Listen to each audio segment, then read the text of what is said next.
This is the MHFi podcast with Carl Jensen and Doug Cunnington. We have authentic conversations about the journey to Fi, health, happiness, and some very odd tangents.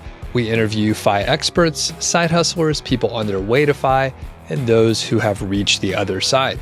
Join us every week, and if you want the show notes and links and all that other stuff, head over to milehighfi.com. Hello, Solar System. Welcome to the Mile High Fi podcast. My name is Carl Jensen, and I'm here with...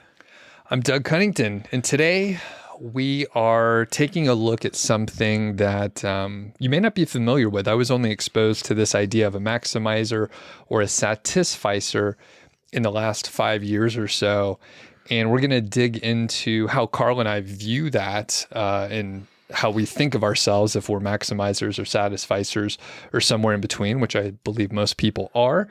And we'll also tell you what the heck a satisficer is, because I think that's kind of a word that people don't run into very often. In fact, Carl, when you were looking at the notes, you were like, dude, did you misspell this? We got to proofread this stuff. So I'll tell you real quick that the words satisfying and satisficing, or am I mixing this up? Satisfying and satisficing. I am mixing it up. Sufficing and satisfice. Who's on first, man? This is a good one. Who wrote this shit? This was me. And the thing that I'm quoting here is by a Nobel Prize winner. So any mispronunciation was, that's on me. So I'm sorry about that.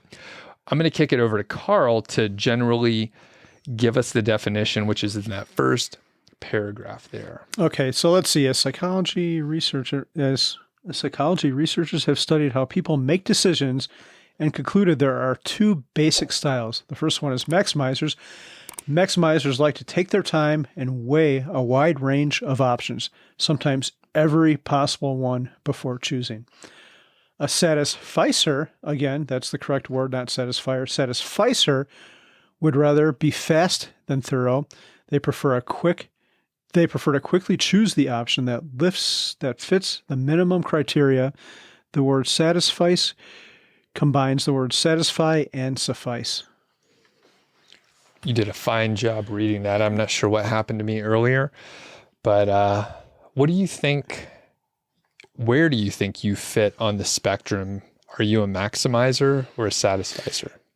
I am definitely a maximizer, trying to be more of a satisficer. Okay.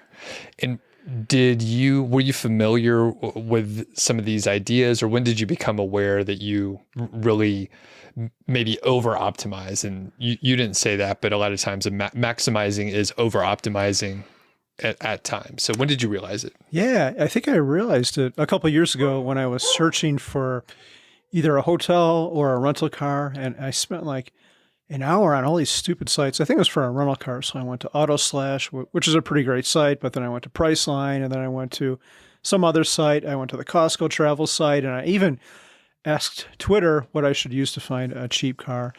And after an hour of this, I'm like, what the fuck have you been doing? You've saved like $100. Your time is worth way more than this. You could have been outside. You could have been exercising, and you spent your time on this crap. But then the thing I did, like the next week, is go on and see if I could have gotten a better price. So I'm like, this is a complete waste of time. And that's why I said I need to be more of a satisficer. And that's one of the luxuries of Fi.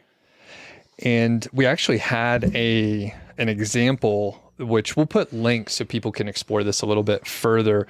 But I don't even think I need to read the example, because you literally just described it. And one of the key things that you mentioned there was, after you tried to maximize and get a good deal and you really explored your decision making, you went back and you were like living in the past.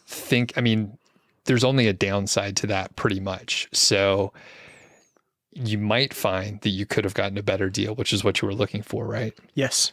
And then you would just be disappointed with the decision that you made that you already said that you wasted a lot of time on. So it just compounds that whole situation. And it would have also reinforced that behavior. If I would have gotten a better deal at any time in the future, I would have been like, shit, you better go back and check it. It's something else. And I'll tie in a story of mine. So I'm on certainly the Satisficer side of the whole equation here.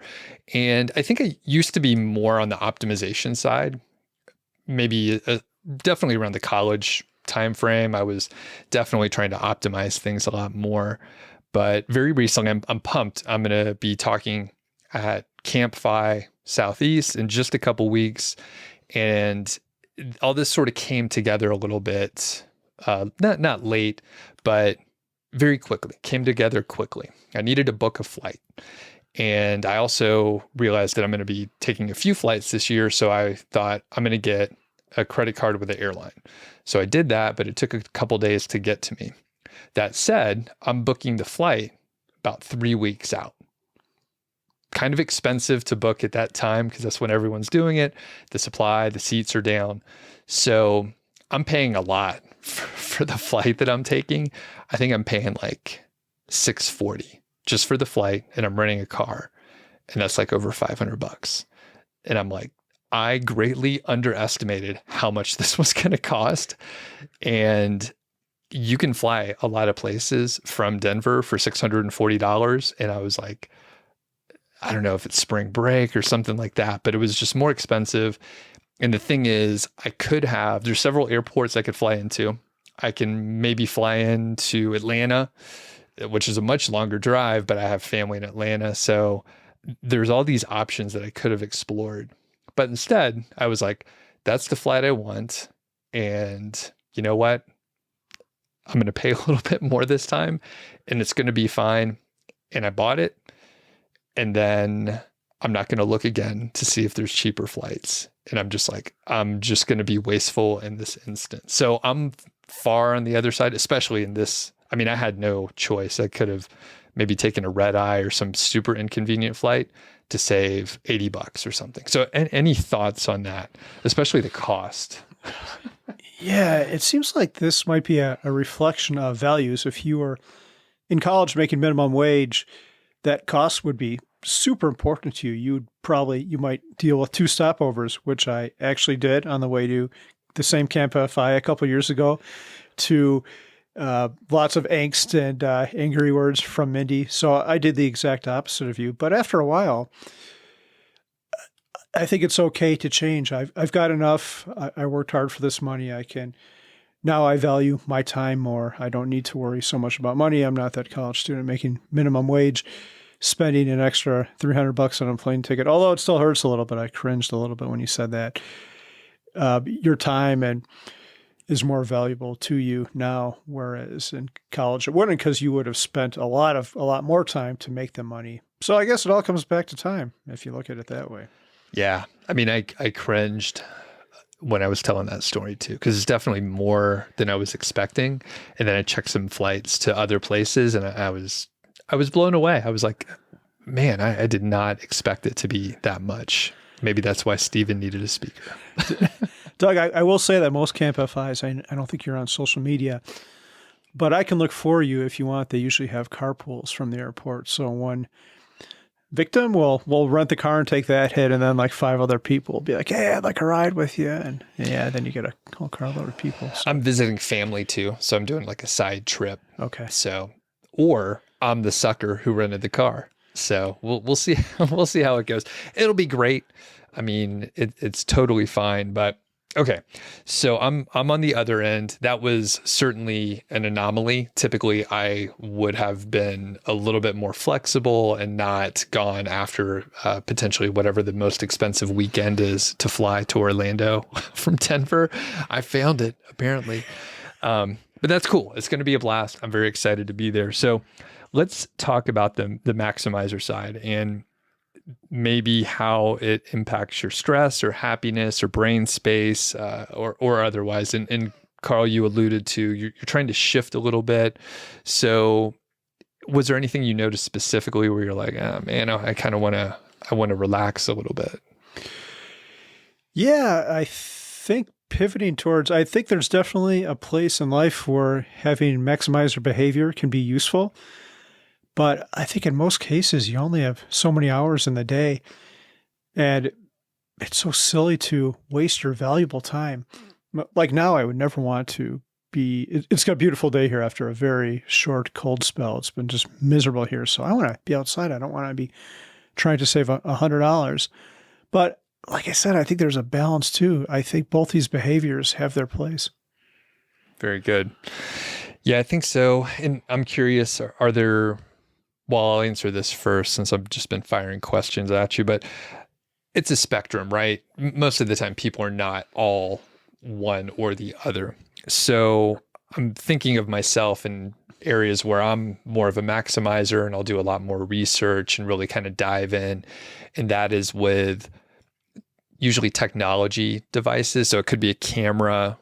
I'm gesturing to the camera that's recording us right now, or maybe a laptop. So I think you and I have old laptops and I've been browsing around at some of the newer ones and trying to understand what's going on with them. Part of it is I enjoy the technology portion. And then the other is, we keep laptops or cameras for a very long time. And I want to make sure that if I'm going to keep something for like 8 or 10 years, that I'm choosing the best one that I can at the time, or at least I know the trade-off. So I'll spend a lot of time investigating just early on to make sure I have a pretty good understanding. So that's somewhere where I dive in, or more recently, guitars. So I'll do like a bunch of research on guitars. It's kind of fun. And typically it's things that I enjoy. So that's an area I dive in. Yeah, I think you hit on something pretty important there. And it's the amount of time. Other examples, I think, where a maximizer behavior could be useful is like your diet or maybe exercise, because you should go in depth and really learn how to eat healthy and learn how to exercise for your body type. But after that, that's going to pay dividends for a long, long time, and you're not going to have to pay attention. On the other hand, if you're trying to count calories and think about every single meal, maybe you're wasting a little too much mental bandwidth on that, and you should err towards being more of a satisficer, right? To look at that word. It kind of sounds like a death metal band, like the Satisficers. They're going to kill a goat on stage or some shit. I'd see them. Yeah, I'd check that out. Well, are there some areas, Carl, where you are a satisficer? I'm rereading the definition here. So a satisficer would rather be fast than thorough. Yeah, besides the travel ones we talked about, I'm trying to think of other ones. Maybe it's a reflection on me that I can't think of anything. You go first, Doug, and then I'll see if I can come up with something. Well, for me, a lot of times I default to that area, but one spot where I have shifted is ordering food. So we don't eat out super often, but nowadays I will order what I want. Food's very important to me, and I like eating and I think about it all the time and talk about food all the time. And I love cooking. So if I'm thinking, hey, I maybe want to throw cheese or bacon on top of whatever it is, which is a typical add-on for me. I'm like, hey, let's get some cheese, bacon, throw some avocado on there, whatever it is. I mean, it's going to make it better most of the time. So I will typically get the add-on. And back in the day, I would try to maximize and I would think a little bit more about it and maybe like try to optimize that ordering, versus now I'm like, I'll just pay the extra few bucks. Or we went to Denver recently, and those add-ons are pretty expensive. You're paying like, for a quarter slice of avocado, it's like $3.50 or something. I mean, it's insane how much it costs, but it's good. It's worth it. Yeah, I agree. And now I have one, and it's anything that involves like a smaller amount of money. Like people who shop for gas, like, what the hell? Why are you wasting your time with this? It's like a nickel cheaper. You're going to save like 50 cents. Here's a thing, like take your bike instead, and then you'll be at 100% savings. But yeah, any small dollar amount, it's not worth spending money. Like I used to look at the ounces, the price per ounce at the grocery store, and I don't do much of that anymore. I'd rather use my brain to do other things. Yeah, you know what? I do that though. At the grocery store, I'm like, I should get the slightly bigger package because it's like 1 cent cheaper per ounce or something like that. I do that almost every time I go to the store. You know what? Sometimes it's super obvious. Like the one that costs twice as much is like 10% more or whatever. Then it's like, what the hell? Of course I'm buying the big one. As long as you use it all, don't throw it out. Yeah. And I think both of us, we shop at like Sam's or Costco pretty often. So we're usually getting the big thing. And one luxury at those places, they usually don't have very many options, which then you're like, if I'm getting that one thing.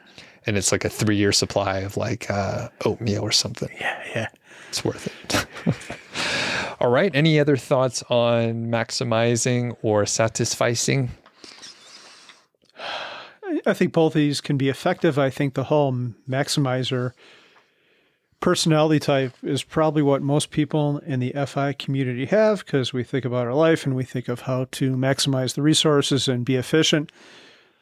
But after a while, I think it's okay to let that pivot and let it rip a little bit. I told you a story a couple months ago about how I got this still makes me cringe a little bit, which proves I still have work to do, Doug.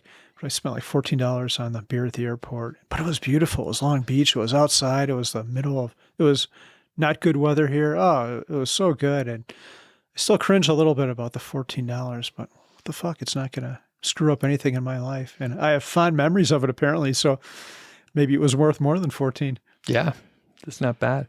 Well, that's one area that we probably should dive just a touch more into. So with the impacts to Fi and being a maximizer, and I think you're right. A lot of people that are really deep into the spreadsheets are like, oh, if we do this and do that, they may be perhaps, right? Everyone's different, but they may be taking it a little too far.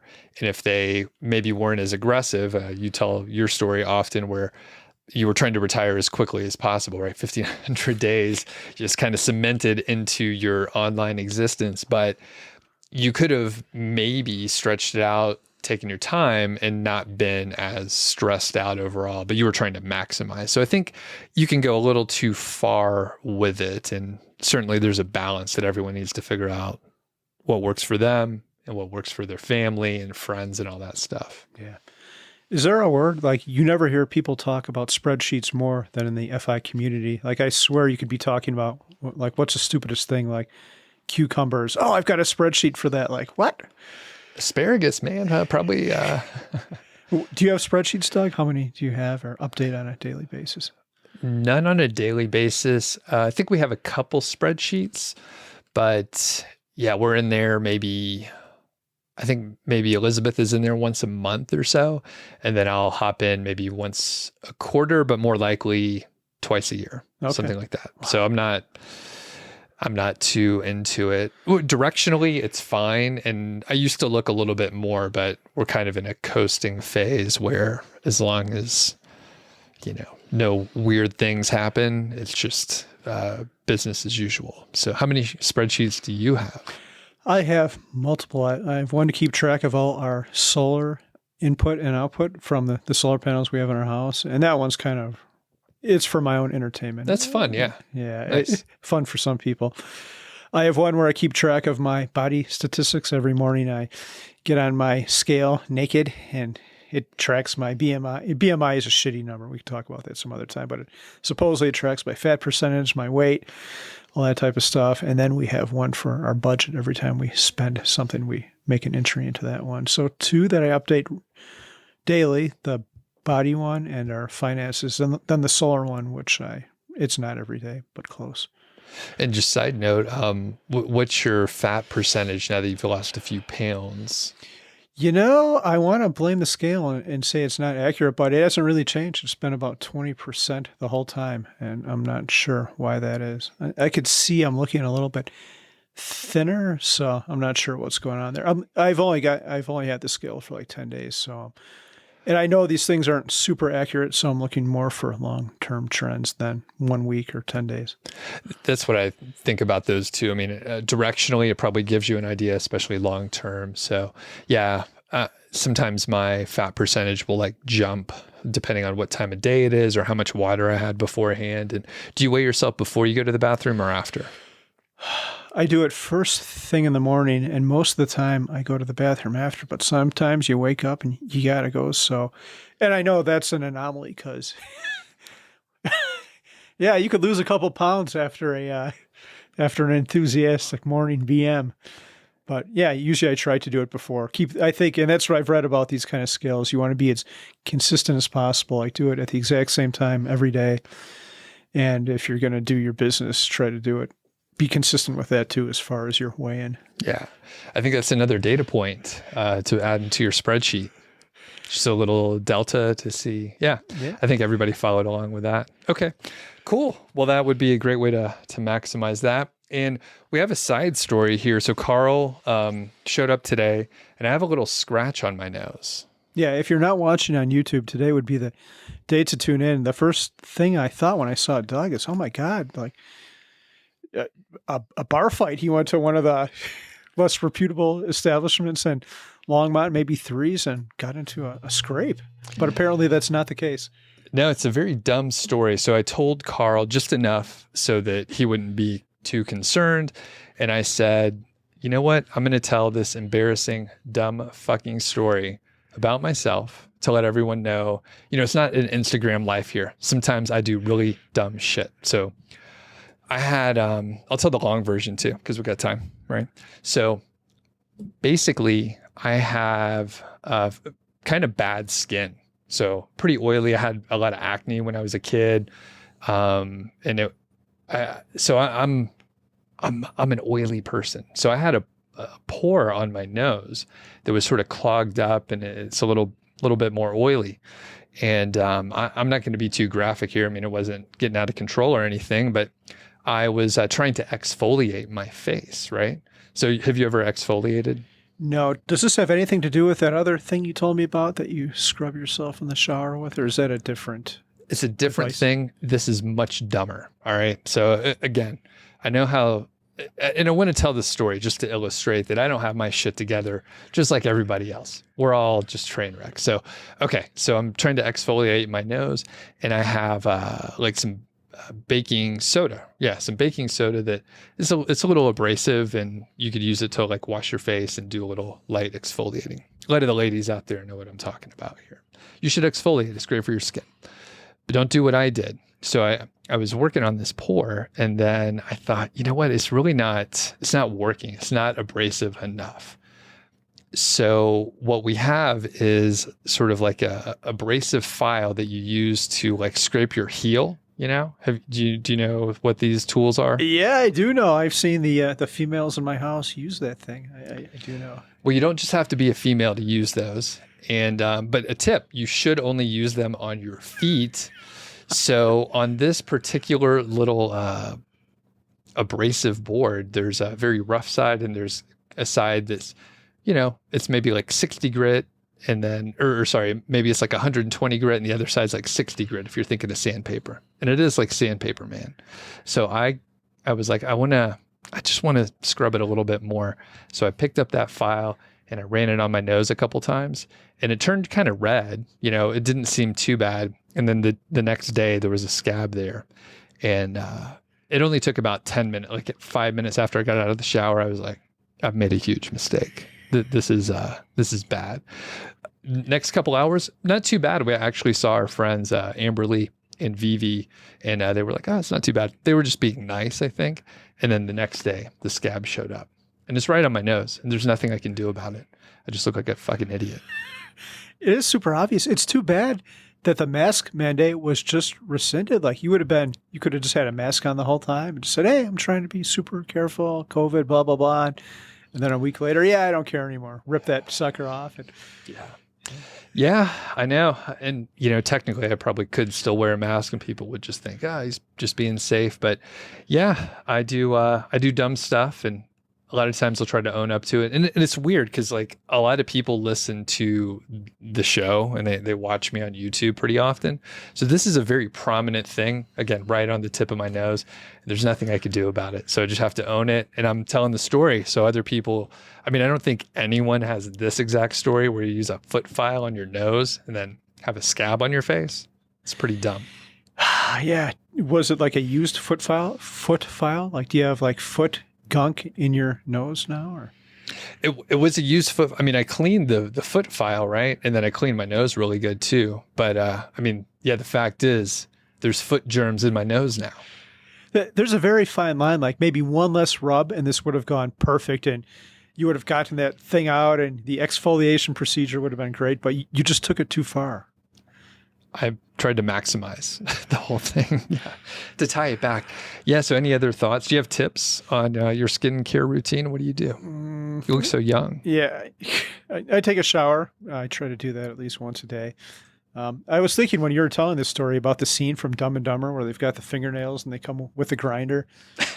Yeah. You can get a sandpaper grinder for your face. No, Doug, I don't recommend this. If you would have done that, you would have looked like Voldemort from the Harry Potter series where he's like a snake and doesn't have a nose at all. Yeah. So don't do that. But yeah, I just have a big pump of body wash and I coat myself with that. And that's pretty much it for me. Okay. That's usually what I do. I need to get any abrasives, they need to be out of the shower. I can't be trusted. I think that's a good spot to end. And anything else, Carl? That's all. Thanks for listening to the show. That was the Mile High Five podcast, and I'm Doug Cunnington, the balder host, and Carl Jensen is the cool, sexy one. If you dig the show, please do 3 things for us. Number 1, tell a friend, a family member, an enemy about the show. We really don't care who you tell. Maybe forward them a specific show that you know that they will like. It's the single most helpful thing that you can do to spread the word. It's like giving us a virtual high five, and actually we don't give high fives in person, so the virtual kind's pretty good. And more importantly, your friend or family member or even your enemy will appreciate the fact that you were thinking of them. Number 2, make sure you're following or subscribed on your podcast app, Apple Podcasts, Spotify, Overcast, YouTube, whatever you're using, and that way you won't miss a show. And number 3, please leave us a rating and review. We read them on the show occasionally, and you might hear yours out there on an upcoming episode. Quick disclaimer, this show is not financial or legal advice. I'd actually be surprised if it sounded like it. It's really just for entertainment, and that's at least what we're hoping for. But seriously, get advice from professionals. Carl and I are just 2 guys with microphones that sit in my basement and talk. So we'll catch y'all next week.